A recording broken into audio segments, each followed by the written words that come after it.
So we've come to the culmination of a certain kind of a current or an evolution through the loving kindness, the immeasurable loving kindness, compassion, empathetic joy, and equanimity.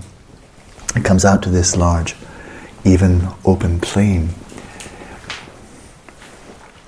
And this culmination here really summarizes much of the kind of the feel of the monastic ideal, which is very much the Shravaka ideal of this pursuit of your own liberation.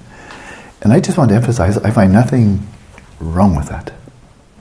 It's not something degraded.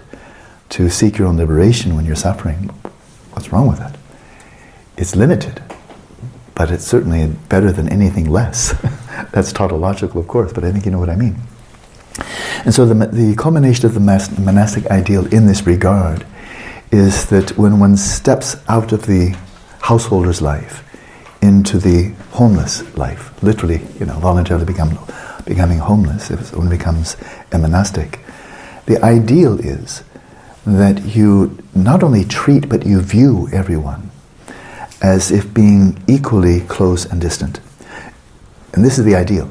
And that is, you step out and you probably enter a monastic community. Ideally you do. But then whoever comes to you, whether it's your dearest family member, maybe a cherished brother or sister, your own mother, whether it's a complete stranger, or somebody who was really the town bully and beat you up regularly when you were a kid, your worst enemy, that your way of engaging with them, the way of viewing them with them is completely even. Completely even. And so it can look cold, and it's not. Of course it can go cold, then it's an aberration. But it's not cold. But the way of greeting even one's own mother would be, you're one of my infinite mothers. The affection would be there, but just the whole point, no attachment. No attachment to your own mom, to your own family, your dearest childhood buddy, and so forth. No attachment, of course, to gender, attractive people, unattractive people, and no aversion to attractive people, unattractive people, and so on. Just that complete evenness. That you've stepped out of that whole network of like and don't like. A number of years ago when I was a monk in the late 70s in Switzerland, I made some casual comment to Geshe Rabten, who was like the monk's monk. He was really a monk. And I made some comment about really liking somebody. Like, nothing sexual or anything, just I like this person. And Geshe Rabten kind of came down on me, said,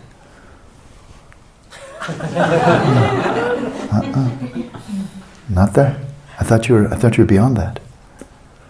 If I like this person, I don't like this person. That's not the monk. That's not the monk. Where one person, oh, I really like you, and then, oh, that was you. You're not a monk. It's the same old, I prefer you over him. That's not the monk. That's just the same old, bit more attachment here, a little bit less there. So, and it can easily, if one doesn't understand, it can easily be seen as aloofness and difference. And it may be, in which case, as I said, it's a total aberration. But it's not that. The affection, the warmth, the kindness, the sense of connectedness can be stronger than almost anything you've ever seen. Take His Holiness the Dalai Lama. I mean, he's the monk's monk. Paul, he's the real monk. And then I've known him now for close to 45 years. I've never seen him in any way indicate, oh, I really like this person. He'll refer to people as his friend, of course. He does that, of course. But I'm an old disciple of him. He's known me personally for a long time. But when I see him, I never sense attachment. Or when I'm leaving, never feel, oh, he's going to miss me. Yeah, the Dalai says, oh, where's Alan gone? It's not happening. It's not happening. He doesn't miss me at all. And I'm very glad he doesn't, because he has better things to do. So there we are. That's where it's going. But especially in a case like His Holiness, and I was Lingara and Gyatso Rinpoche the same, just such warmth and such kindness. But it's evenly distributed. And there's no one who's not family. As His Holiness was asked once, do you ever feel lonely? You remember his answer? I never feel lonely. I always feel connected with those around about. And when he travels all over the world, how many countries has he been to by now? He said, I never feel alien. I never feel I'm going to a foreign place where people are. No, I feel fundamentally everywhere I go, fundamentally people, same. The German, Brazilian, Egyptian, American, same. He's not interested in differences. I mean, casually, on the surface. Oh, this is interesting. This is how the traditional Taiwanese are. He got a lecture on that once.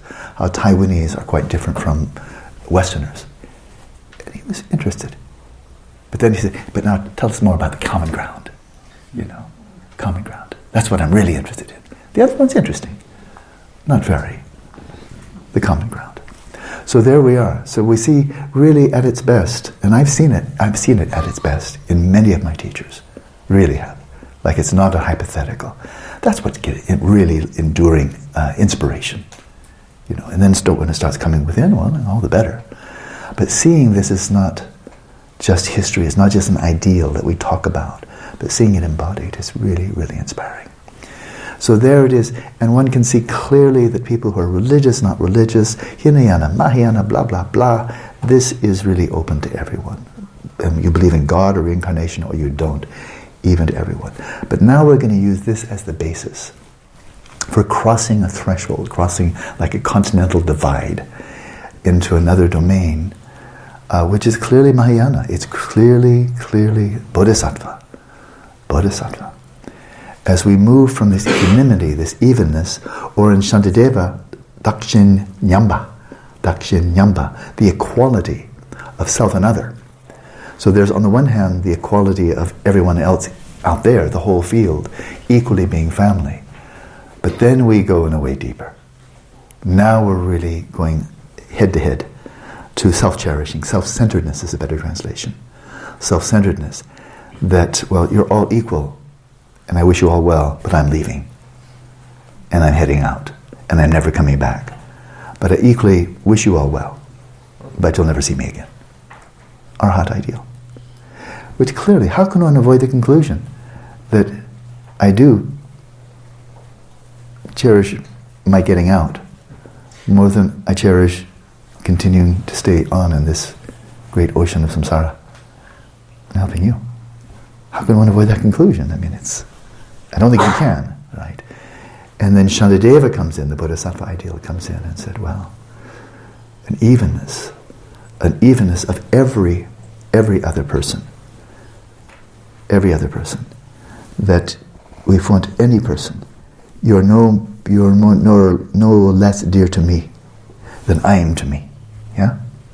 No, you, the person I don't know very well, no less dear to me than I am to me. That's a Bodhisattva way. And then the first time I ever translated Verse Holman, I'm kind of rambling a little bit here, but I remember very vividly the first time I translated Verse Holman, I was scared to death. It was in Switzerland. It was in Montpellier in 1979. And 5,000 people there. A number of them bilingual, Tibetan and English. And I was translating for him. Scared the daylights out of me. But he did make this comment. He said, you set yourself here, and you set all sentient beings there. Which is more important? Collectively now. Here's one body, all sentient beings, except for me, and then me. And now which one's more important? That was easy. One-on-one, no difference. Beata and me, no higher or lower. Not more precious, but not less precious. But as soon as we have Beata and Merike, that's 2 against 1. 2 versus 1, that's easy. I can do arithmetic. 2 is greater than 1. If you can save 2 people, and 1 has to be sacrificed, and that 1 is you, then you sacrifice yourself. One-on-one, well, then we have to talk.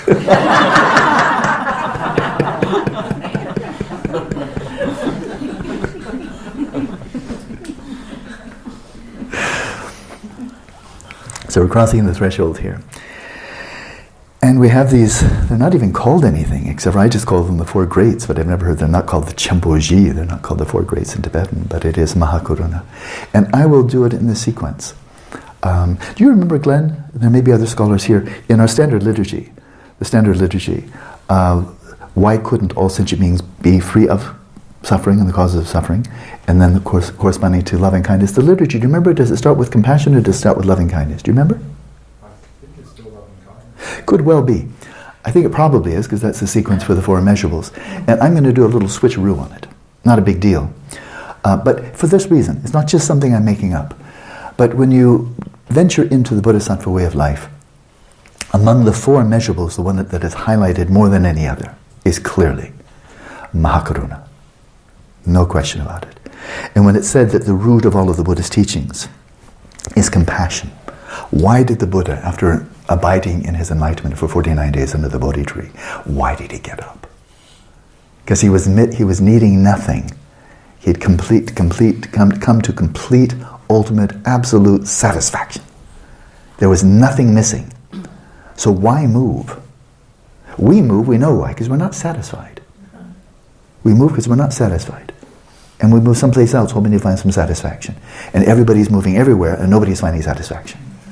Right? But here's a man who sat beneath the Bodhi tree, achieved perfect awakening, and after dwelling there in total satisfaction, he still moved. And why? And it was compassion. It was nothing from his side. There was nothing he needed to do to cause him to move anywhere. He'd arrived. Right? It was only compassion. And was it simply immeasurable compassion? No, it wasn't. I mean, I think it's a straight logic. It was not simply immeasurable compassion. Because immeasurable compassion is, as we've seen, an aspiration. But Mahakaruna is more than an aspiration. This is a big deal. It's not just playing with words. Mahakaruna is more than an aspiration. It is an intention. I aspire. I'll say that I'd like to win the lottery. I have no intention of winning the lottery because I have no intention of buying a lottery ticket. And I have no expectations anybody give me one. Like, why would they? And I don't really care. But sure, would I like to? Sure. Would I have a whole bundle of money just drop on my lap? That could make a lot of contemplative observatories. Yeah, I'd like that. But I have no intention of doing it. None. Right? And so we can have aspirations, wishes, desires all over the place, but not all desires turn into or catalyze intention. Yeah. Intention is more like commitment. It's like you're in motion, right? And so the four immeasurables are aspirations. One is taking delight in virtue. The other three are all aspirations. But as soon as we go to the Mahakaruna, we start with a question. It goes to an aspiration, and that goes to an intention. I could spend the whole hour and a half on this, but I'd like to just be kind of concise. Do it in the practice. But I'll give you the standard liturgy, and I've translated, I think I must have translated it last year. It's very straightforward, and it's been translated many times. So I think I can pluck it out of the notes from last year. But here how it runs. I want to give you a little sneak preview, and then I can speak a little bit less during the meditation. But the cultivation of the great compassion, Mahakaruna, begins with a question. It's a very juicy question. It's not a rhetorical question. And that is, in Tibetan, sentient tamje dumna dan dumna ki gyutan telna jimarung. Jimarung is a question. Why couldn't all sentient beings be free of suffering and the causes of suffering? When one witnesses the amount of suffering, that we can see within our bandwidth of human mind. So we can see the suffering of human beings, we can sense the suffering to some extent of animals. Many of them show it when they're in pain. And then beyond our bandwidth, there's pretas, hell beings, asuras, devas, and so forth, beyond our bandwidth of an ordinary human mind. But we get a good sampling. I mean, there's certainly, especially in the human realm, we have a sampling, a very big sampling, of hell-like agony, physical and mental, really hell-like. And then, within the still human being, celestial, like bliss, ecstasy, and so forth. So we have a big bandwidth. That's something unique about the human existence. And so we have a good sampling of what the possibilities are. Within that sampling, as we attend closely, we can be aware of the amount of suffering in the world. And that's just on our planet, just within the human. Go to the animal, then there's a staggering greater amount of suffering. And we see this.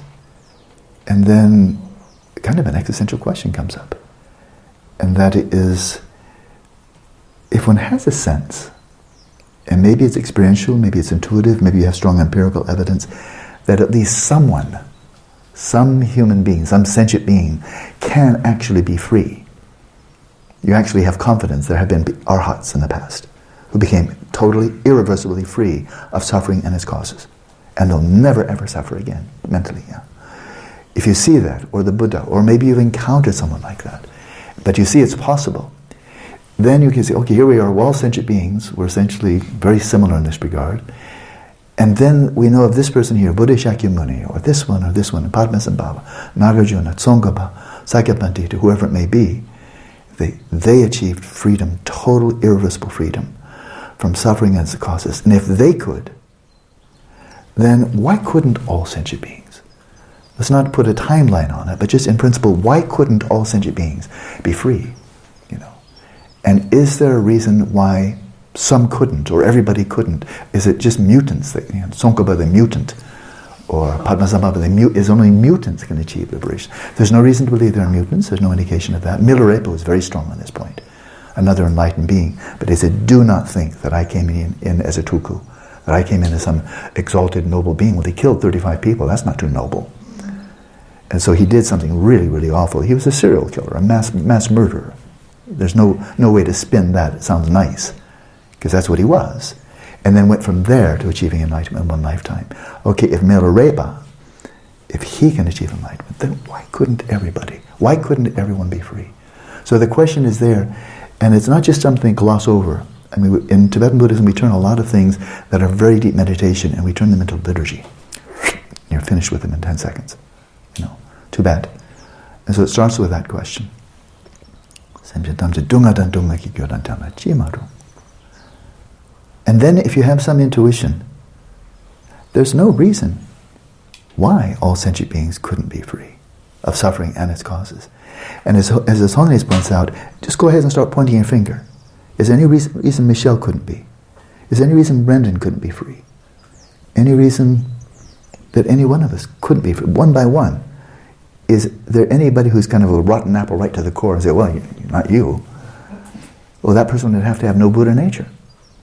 Would have to be rotten to the core. And there's nobody like that.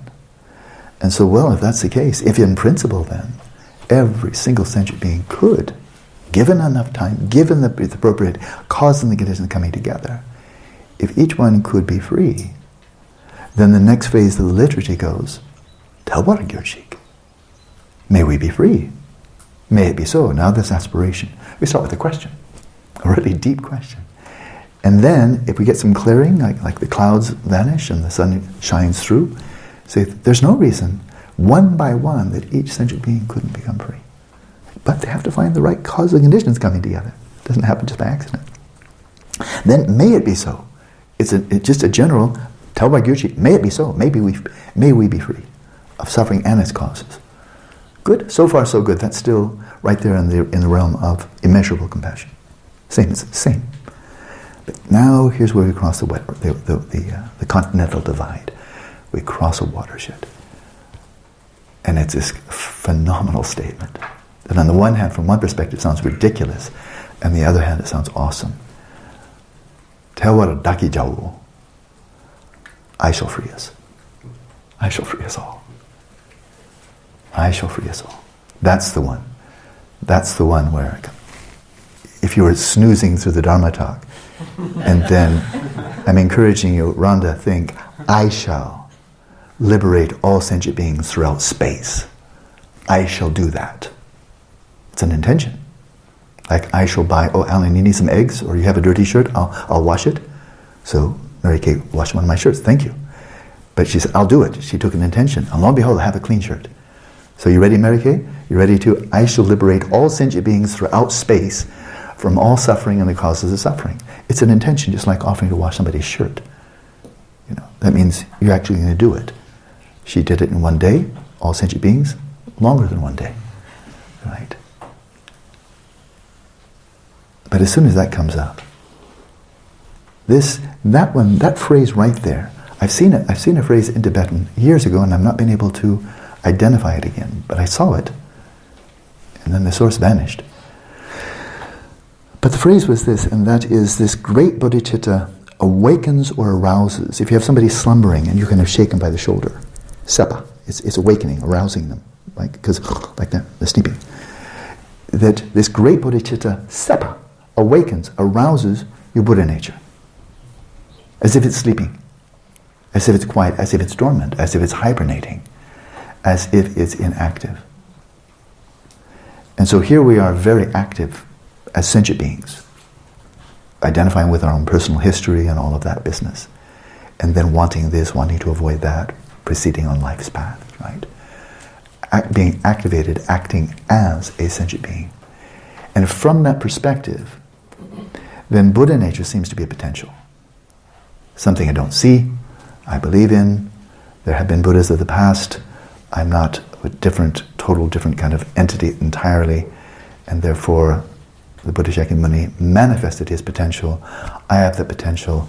If I bring all the cosmic conditions together, I could manifest my potential of Buddha nature, and then I can manifestly become a Buddha.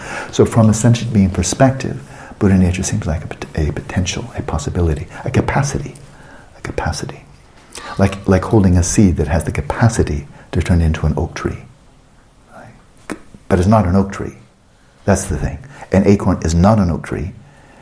No guarantee that it will become an oak tree, but causing conditions, and that could germinate and turn into an oak tree. Like that. It's like a seed, a potential.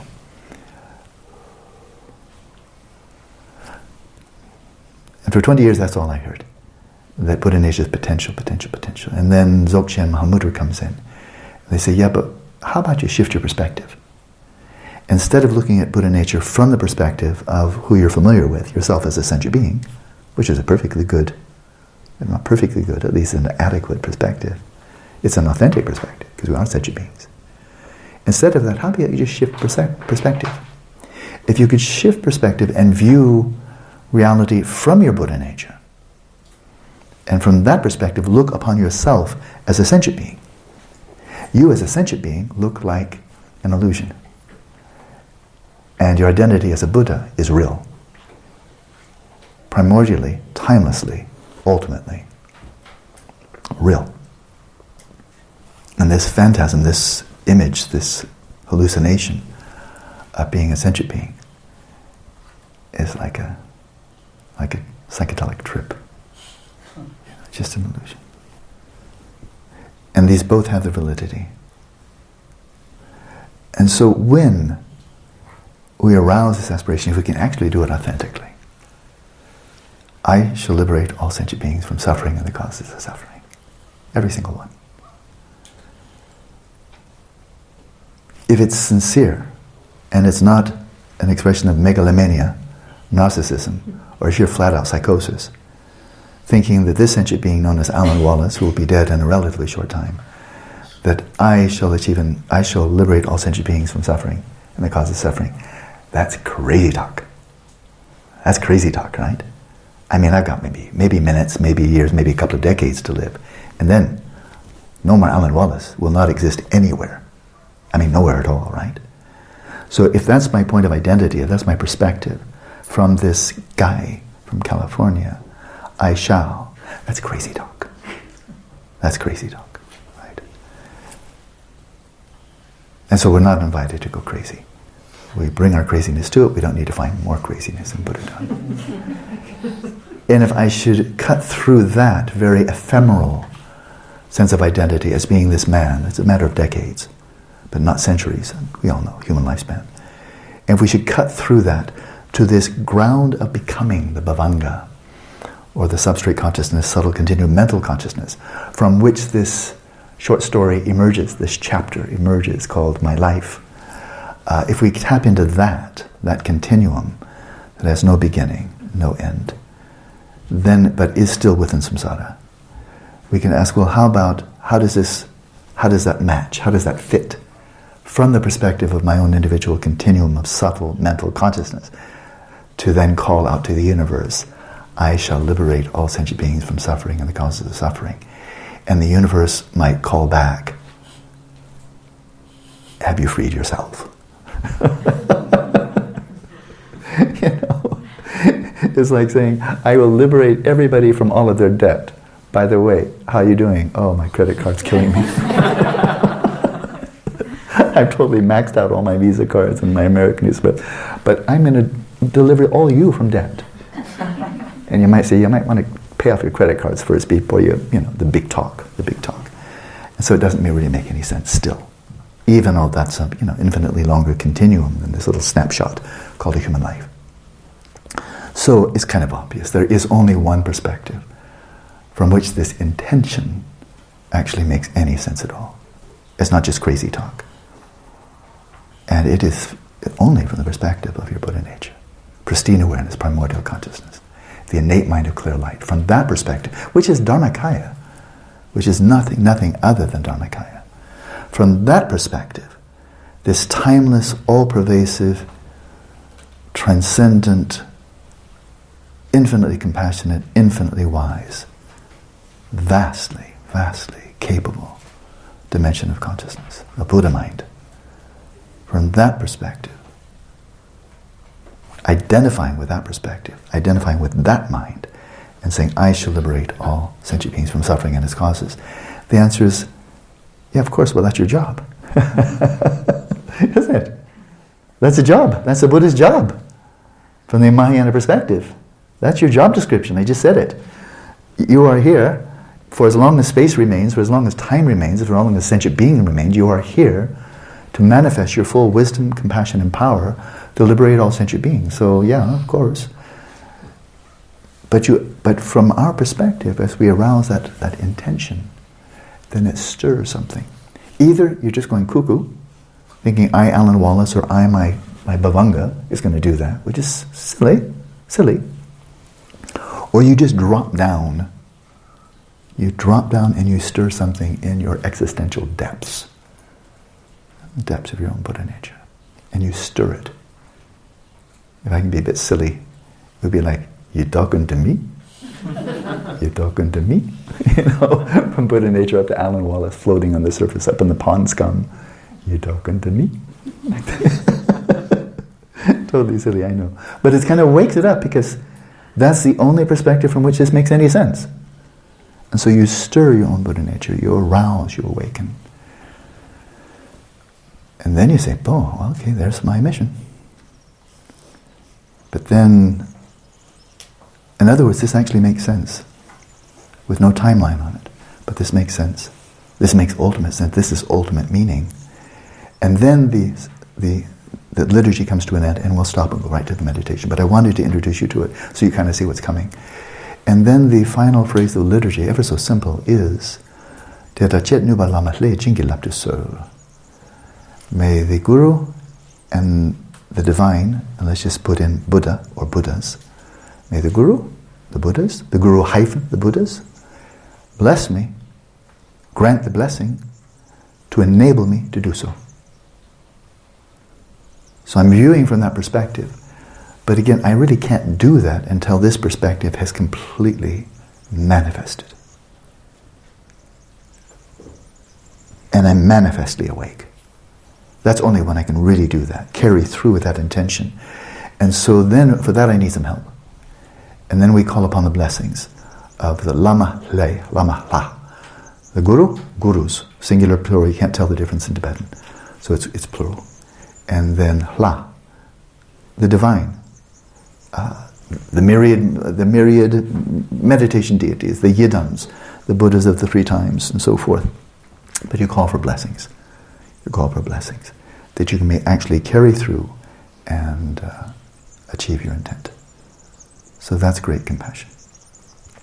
And since it is the one that is highlighted more than any others among the 4 greats, because there's great loving kindness and so forth, and it just seems to me to be eminently sensible, meaningful, and seamless from immeasurable equanimity to great compassion. That if a person's suffering, and they'd really like to be happy, they'd be like joyful, then what's the first thing you would do? If they have been seriously injured, but they also have some vision of their own happiness, of something that would bring great happiness, what would you do first? Help them, buy their dream house, or whatever it may be, vision of their happiness, or help them with their broken bones and bleeding out on the side of the highway. Well, first of all, you'd help them with the suffering, because that's what really catches the attention. And you bring them up to give them some relief. And so you're okay now, okay? You're recovering, you're going to be fine. Bring them up to give them some relief. And so, like that. And now that you're okay now, okay? You're recovering, you're going to be fine. And now what was it again that you thought would really bring you happiness? I think there would be a sequence there, wouldn't it? You'd first of all relieve them of the suffering, especially if it's right in their face, it's really intense. You'd first relieve them of the suffering. And then you would say, and now what is your vision? Well, the first vision is, I'd like to be free of suffering. The second vision would be, I think I'd like to be a Buddha. So there we are. And so then the sequence, and then we move on to the final two, which we'll get to in due course. So that's a little introduction. And this is where we cross over into the Bodhisattva ideal. So I'm going to run through that again, but now I can use much fewer words. But I wanted to fill out context and invite you into this. Really now, if you slip into this one, I can say this. If you slip into this one, where this great bodhicitta is really, great compassion is really rising in your mind, you've slipped into a stream that if you just follow the breadcrumbs, follow the implications, follow it out, it can lead you in only one direction, and that is bodhicitta. Four immeasurables could or could not, either way. It can go either way. You can just go after your own liberation, or you may head out on the bodhisattva path. Or you may become a marvelous Christian, or a marvelous Muslim, or whatever. You can go multiple ways.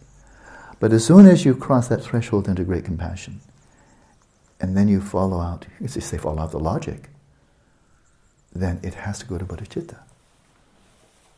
So you slipped into a stream. This will take you to bodhicitta. Okay? But it does need that evenness. That evenness. Otherwise it's just partiality all the way along. Right? That evenness of immeasurable equanimity is the basis for the whole bodhisattva path. Okay? Good. Please find a comfortable position.